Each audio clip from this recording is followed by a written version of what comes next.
Alam mo bro, hindi ko talaga alam kung anong TFSA eh. I have a TFSA, pero hindi ko sure kung ano mangyayari sa pera ko in the future. Bakit ba kasi kailangan ko ng TFSA?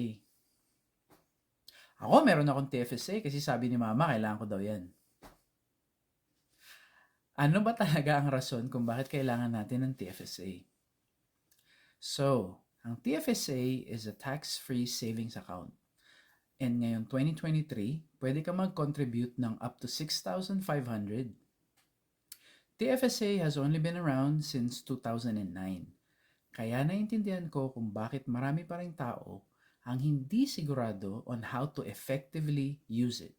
Especially yung mga kababayan natin na baguhan pa lang dito sa Canada. Now, a TFSA is not just a savings account. Imagine na isa tong shell na pwede maglagay ng iba't ibang investments tulad ng stocks, bonds, mutual funds, ETFs, and many more. Pero, ito yung pinakamagandang feature na I'm sure ma-appreciate nating lahat. Any investments na tumutubo sa inyong TFSA, hindi mo kailangan magbayad ng tax dito.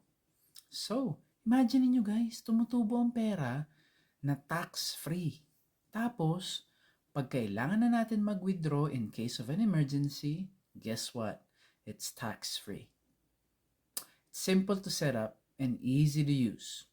And you can open it in most financial institutions, hindi lang sa mga bangko. Sorry, may hugot dun.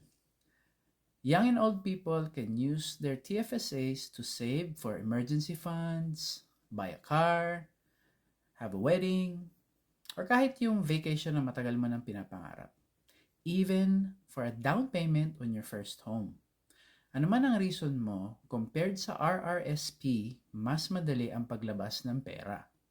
And this is why I really recommend that you do your research and take advantage of this money-saving vehicle. Kung meron ka pa mga tanong, i-type mo na lang sa comments or you can get in touch with me. Follow for more content.